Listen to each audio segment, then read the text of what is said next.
So many of you, it takes you so much longer than it should to acquire new skills because you're so busy resisting the feelings that are associated with failure that you're not embracing that this is a part of it.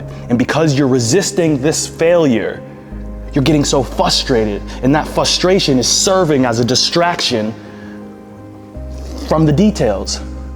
I want you to get really, really clear of what your distractions are. When you're playing, where does your mind drift to that pulls your attention away from the process?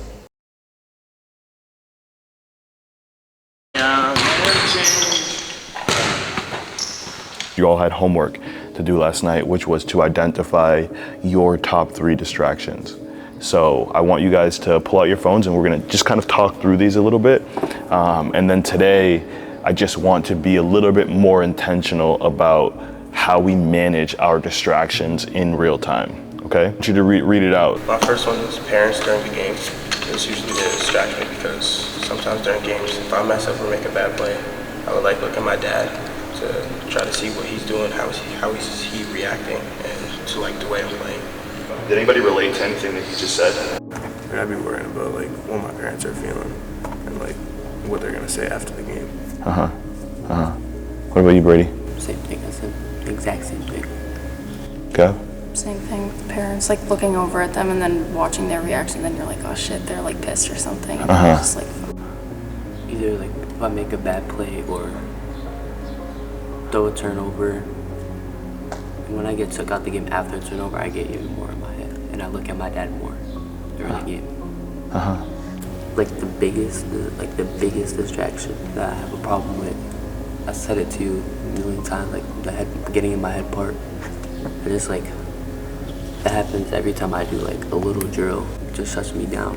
Where do we think that comes from, right? Like what's the concern? What's the reaction that we're avoiding and why? I don't think it's anything. I think it's just like, something we make up in our heads because I don't think we would ever really let them down.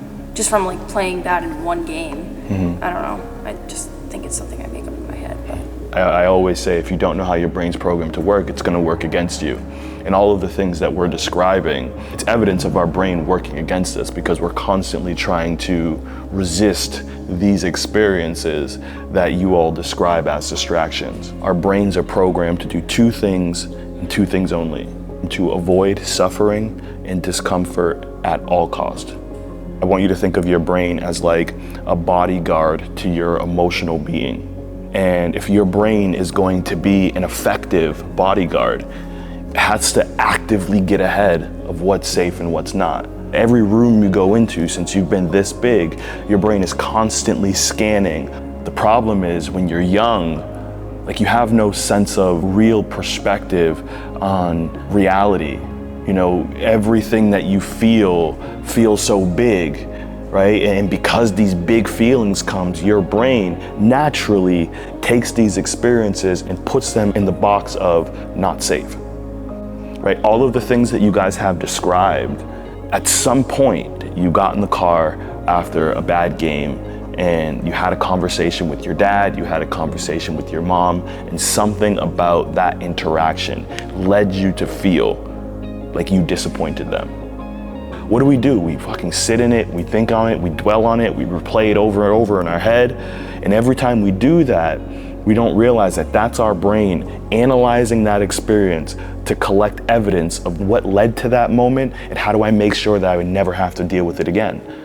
So now, without realizing it, every single time you have a game, your brain associates that game with that experience, with that car ride home, with that conversation.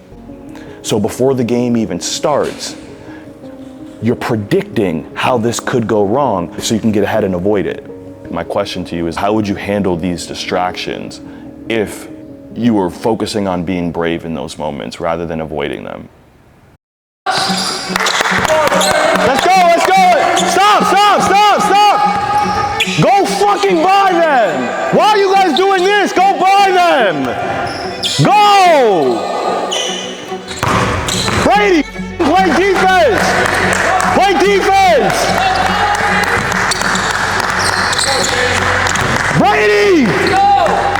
Brady. Fight for your life. Fight for your life. If they're going right by you immediately, then back up and stay in front.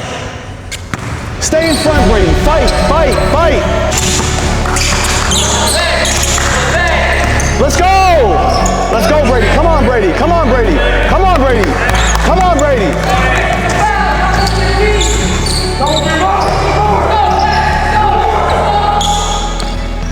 Brady doesn't get out till he gets 2 stops. It's very real in the moment.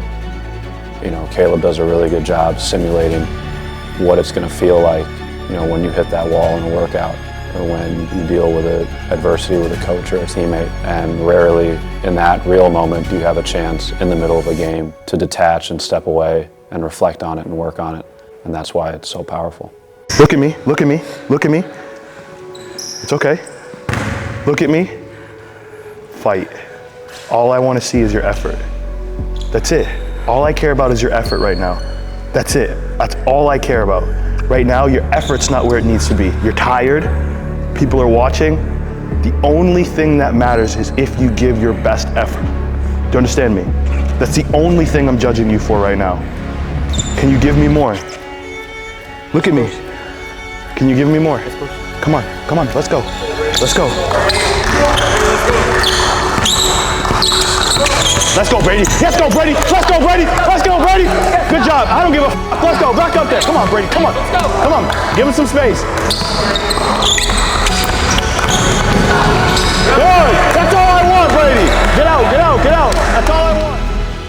We know all too well into the pits of hell that it can take you when you don't know how to identify, process, and manage your emotions, because you will only seek escape. You see it physically on the court in here, but when basketball is over, you're no longer, granted the opportunity of sport to discover yourself. You're left with real life shit. And when you don't know how to deal with real life, you run from it. And we see that in adults every day. So while yes, right now we're talking about mental performance, to me, big picture, I'm talking about the quality of your life. It's so much bigger than this. Like, that's why it's person over player. And it will always be that. Good cut, Luka. You gotta see him, James. 9, 8, 7. That's 1. White ball. Let's go. White ball. Get here, James. 1-0. 5. 12, 11, 10, 9, 8, 7. Good cut. Oh. Brady! 2-0. Stop watching the ball. Come on. 12. Stop. Brady, why are you letting her catch the ball?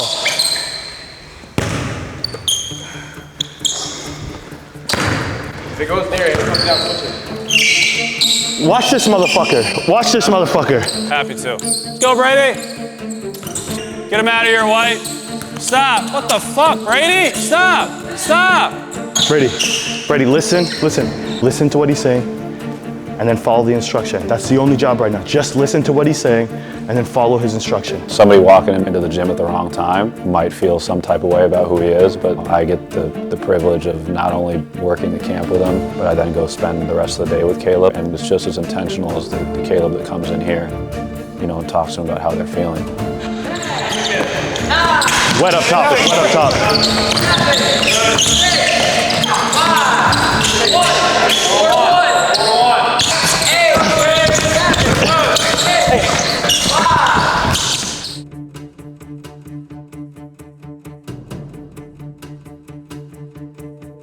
Start us off, Brady. White ball coming up here.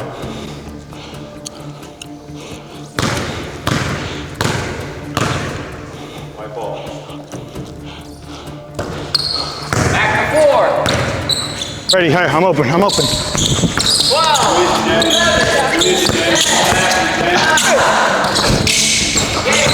I'm back, James. Go again, Brady.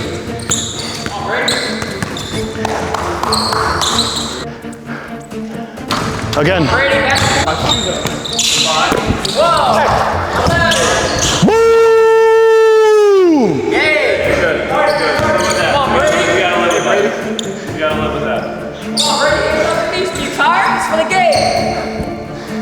can't go 0 for 3.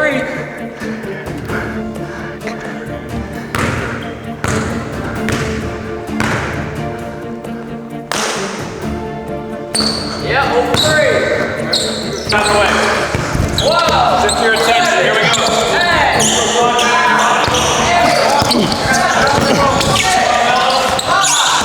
4, 3, 2.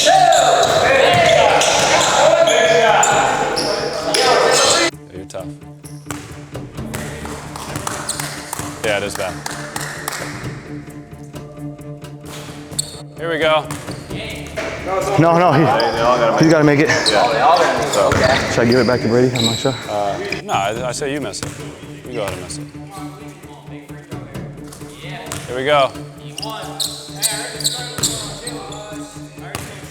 He's gonna be short. He's so tired.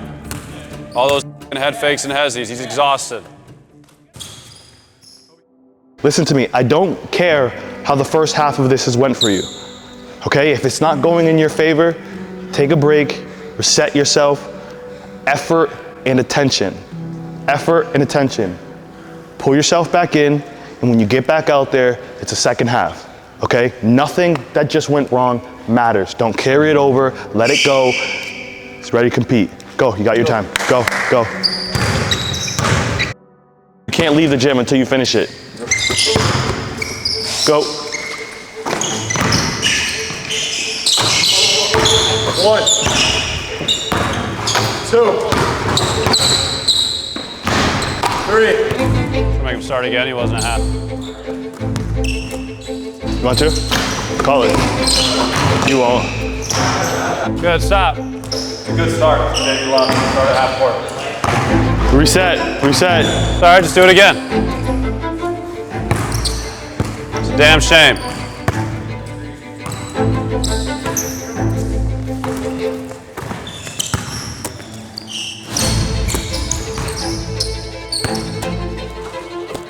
One.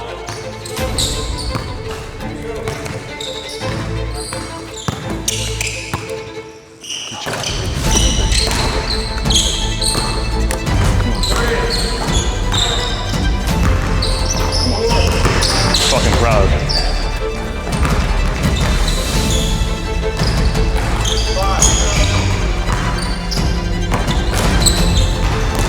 You're on track. 6. Can't miss 2 in a row. You can't afford it, Brady. You cannot afford it. You cannot afford to miss 2 in a row. This is the biggest shot of the day. It's the biggest shot of the day. Fucking go, Brady. He can still miss 2 in a row here. Oh, he's a little bobble to kill time. Smart. Ready. Ready. Good job, man. Good job. Good job. Good job. Proud of you, buddy. Good job. Like Kaleb was really just pushing these kids to their limits. Like, unless you're really there or see what was going on, you wouldn't really understand. And then Kaleb in the classroom was like the connector for everything, like just being able to push them in a different direction. Like the way he's able to connect with each of the kids through the experiences that they went through, help them see what they were going through, and then help them find solutions to manage what they were going through, and then help them take what they learned and managed to then take it into what they're doing in their lives. It was amazing to see. What did you do differently today than yesterday? Like coaching myself.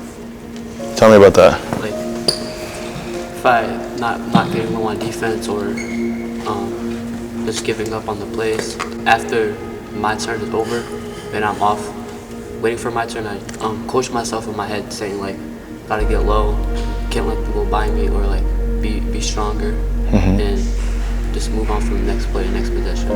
When you're coaching yourself, what you're doing is bringing your attention back to the process, back to the necessary things that need to be done for you to find success. He said it, like after you did the first shot, he was like, should we make him restart?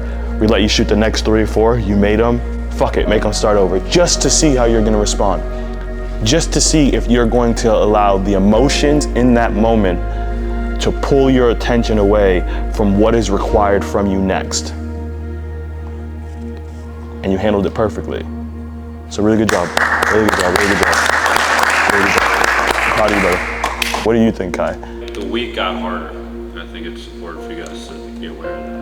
Like, you guys are sitting here reflecting like there was growth, and like today was harder than Monday. You guys were just more prepared for it. You went into it knowing it was going to be that way, right? So just realizing the control you have and the way you prepare for things when you accept that, right, and when you're in it, like you're like literally remembering it different because of how you approached it, not because it was actually different, right? If anything, we went home every day and brainstormed ways to make it worse, right? So I think you guys hopefully, regardless of what situation you go into in like basketball side, like you have a lot more control than you think, and you showed it in these few days over what you experienced. We're going to keep kind of unveiling the parts of ourselves that we're not aware of. And we're going to keep holding you accountable to managing them. Boot camp on 3, boot camp on... You know what? You know, you break us down. You call it, you call it. On 3, boot camp on me. 1, 2, 3, Boot camp. Yeah. Yes, sir, Brady. Bust his ass, Connor. Bust his ass, Connor. Bust his ass, Connor. Beat it, Alex. Beat it, Alex. Sprint, sprint, sprint.